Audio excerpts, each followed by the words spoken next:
Hello welcome back to my channel. ಮಲೆನಾಡಿನ ಕಡೆ ಎಲ್ಲ ಸೀಸನ್ ಸ್ಪೆಷಲ್ ಆಗಿ ಈಗ ಮಾವಿನ ಹಣ್ಣು, ಹಲಸಿನ ಹಣ್ಣು ಇದರದ್ದೇ ತುಂಬಾ ನಾವು ಅಡುಗೆ ಮಾಡ್ತಾ ಇದ್ದೇವೆ. ಇವುಗಳಿಂದ ತುಂಬಾ ತರಹದಂತಹ ಅಡುಗೆ ಮಾಡ್ಬೋದು. ಬೇಸಿಗೆಯಲ್ಲಿ ಮಾಡಿದಂತಹ ಹಲಸಿನಕಾಯಿ ಚಿಪ್ಸ್ ಈಗ ಖಾಲಿಯಾಗಿದೆ. ಈಗ ಪುನಃ ಮಾಡೋಣ ಅಂತ ಮಾಡ್ತಾ ಇದ್ದೀನಿ ನಾನು. ಈಗ ಕೊನೆಯದಾಗಿ ಹಲಸಿನಕಾಯಿಗಳು ಖಾಲಿ ಆಗಬೇಕಾದ್ರೆ ಮಾಡಿಕೊಂಡ್ರೆ ಇನ್ನೂ ಸ್ವಲ್ಪ ದಿನಗಳವರೆಗೆ ನಾವು ಸ್ಟೋರ್ ಮಾಡಿ ಇಟ್ಕೊಳ್ಬೋದು. ಮಕ್ಕಳಿಗೆ ಸಹಿತ ಹಲಸಿನಕಾಯಿ ಚಿಪ್ಸ್ ಅಂದರೆ ತುಂಬಾ ಇಷ್ಟ. ಮಳೆ ಸಹಿತ ತುಂಬ ಜೋರಾಗಿ ಬರ್ತಾ ಇದೆ ನಮ್ಮ ಕಡೆ. ಹಲಸಿನ ಸೊಳೆಗಳು ಈಗ ನೀವು ಕುಡಿದಿರ್ಬೋದು ಅಂತ ನಾನು ಇಲ್ಲಿ ಪೇಪರ್ ಮೇಲೆ ಈ ರೀತಿಯಲ್ಲಿ ಕಟ್ ಮಾಡಿ ಹಾಕ್ತಾ ಇದ್ದೇನೆ. ಇದನ್ನು ನಾನು ಬೆಳಗಿನ ಟೈಮಲ್ಲೇ ಕಟ್ ಮಾಡ್ತಾ ಇದ್ದೀನಿ.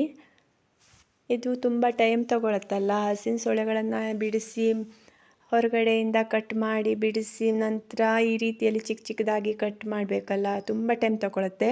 ಮಕ್ಕಳಿಗೆ ಈಗ ಸ್ಕೂಲ್ ಸ್ಟಾರ್ಟ್ ಆಗಿರೋದ್ರಿಂದ ನಾನು ಸ್ವಲ್ಪ ಫ್ರೀ ಇರೋದ್ರಿಂದ ಬೆಳಗ್ಗೆ ಟೈಮಲ್ಲೇ ಮಾಡಿಟ್ಕೊಳ್ತೇನೆ. ಅನಿಕೇತ ಮಲಗಿದ್ದಾನೆ, ಹಾಗಾಗಿ ನಾನು ಬೇಗ ಬೇಗ ಕೆಲಸವನ್ನು ಮುಗಿಸ್ಕೊಳ್ಳುವ ಅಂತ ಮಾಡ್ತಾ ಇದ್ದೇನೆ. ಹಲಸಿನಕಾಯಿನ ತೋಟದಿಂದ ತಂದು ಅದನ್ನು ಸೀಳಿ ಹೊರಗಡೆ ಇರುವಂತಹ ಮುಳ್ಳನ್ನೆಲ್ಲ ಕ್ಲೀನ್ ಮಾಡಿ ಮತ್ತು ಅದಕ್ಕೆ ಮೇಣ ಇರೋದ್ರಿಂದ ಇದು ತುಂಬ ಕಷ್ಟದ ಕೆಲಸ ಮತ್ತು ಭಾಳ ಟೈಮ್ ತಗೊಳುತ್ತೆ. ಇದನ್ನು ಸೊಳೆನ ಬಿಡಿಸ್ಬೇಕಲ್ಲ ಒಳಗಡೆ ಇರೋದನ್ನೆಲ್ಲ. ಇದನ್ನು ನಮ್ಮ ಮಾವ ಊರಿಂದ ಈ ರೀತಿಯಲ್ಲಿ ಮಾಡಿ ಕಳಿಸಿದ್ರು, ಸೊಳೆನ ಮಾಡಿ ಕಳಿಸಿದ್ರು. ಹಾಗಾಗಿ ನನಗೆ ಅಷ್ಟೊಂದು ಕಷ್ಟ ಏನಾಗಿಲ್ಲ ಚಿಪ್ಸ್ ಮಾಡೋದು. ಚಿಪ್ಸ್ ಮಾಡೋಕ್ಕೆ ಎಷ್ಟು ಟೈಮ್ ತೊಗೊಂಡ್ರೂ ಪರವಾಗಿಲ್ಲ. ನಾವು ಹಲಸಿನಕಾಯಿ ಚಿಪ್ಸನ್ನು ಮಾತ್ರ ಕೊಂಡು ತರಲ್ಲ, ನಿಧಾನವಾಗಿ ಆದರೂ ನಾವು ಮನೆಯಲ್ಲೇ ಮಾಡ್ಕೊಂಡು ತಿನ್ನೋದು. ಹಾಗೆಯೇ ನಾನು ಇಲ್ಲಿ ಚಿಪ್ಸನ್ನು ಕೊಬ್ಬರಿ ಎಣ್ಣೆಯಲ್ಲಿ ಕರಿತಾ ಇದ್ದೇನೆ. ಇದು ಸಹಿತ ಮನೆಯಲ್ಲಿ ಮಾಡಿದಂತಹ ಕೊಬ್ಬರಿ ಎಣ್ಣೆ ತುಂಬ ಚೆನ್ನಾಗಿರುತ್ತೆ. ನಾವು ಎಲ್ಲ ಅಡುಗೆಗೂ ಸಹಿತ ಕೊಬ್ಬರಿ ಎಣ್ಣೆನೇ ಬಳಸೋದು. ಹಾಗೆ ನಿಮಗೂ ಸಹಿತ ಹಲಸಿನಕಾಯಿಂದ ಮಾಡಿರುವಂತಹ ಚಿಪ್ಸು, ಹಪ್ಪಳಗಳು ಬೇಕಿದ್ದರೆ ನನಗೆ ಮೆಸೇಜ್ ಮಾಡಿ, ನಾವು ಕಳಿಸ್ಕೊಡ್ತೇವೆ. ಮತ್ತು ಈ ದಿನ ಬಂದಿರುವಂತಹ ಪಾರ್ಸಲ್ ಯಾವುದು, ಹಾಗೆಯೇ ಅನಿಕೇತ್ನ ಬರ್ತ್ಡೇ ದಿನ ನಾವು ಯಾವ ರೀತಿ ಕಳೆದ್ವಿ ಅನ್ನೋದನ್ನು ಸಹಿತ ಈ ವಿಡಿಯೋದಲ್ಲಿ ಶೇರ್ ಮಾಡಿದ್ದೇನೆ.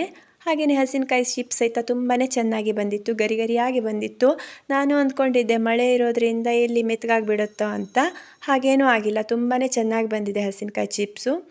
ಮತ್ತು ನೋಡಿ ಅನಿಕೇತ್ನ ಬರ್ತ್ಡೇ ದಿನ ನಾವು ಯಾವ ರೀತಿ ಕಳೆದ್ವಿ ಅನ್ನೋದನ್ನು. ಬರ್ತ್ಡೇ ದಿನ ನಾವೇನು ವಿಶೇಷವಾಗಿ ಸೆಲೆಬ್ರೇಷನ್ ಏನು ಮಾಡಿಲ್ಲ, ದೇವಸ್ಥಾನಕ್ಕೆ ಹೋಗಿ ಪೂಜೆ ಮಾಡಿಸ್ಕೊಂಬಂದ್ವಿ. ಹಾಗೆ ನನ್ನ ಚಾನಲನ್ನು ಯಾರೆಲ್ಲ ಸಬ್ಸ್ಕ್ರೈಬ್ ಮಾಡದೆ ನೋಡ್ತಾ ಇದ್ದೀರೋ ದಯವಿಟ್ಟು ಸಬ್ಸ್ಕ್ರೈಬ್ ಮಾಡ್ಕೊಂಡು ನೋಡಿ. ಬಾಯ್.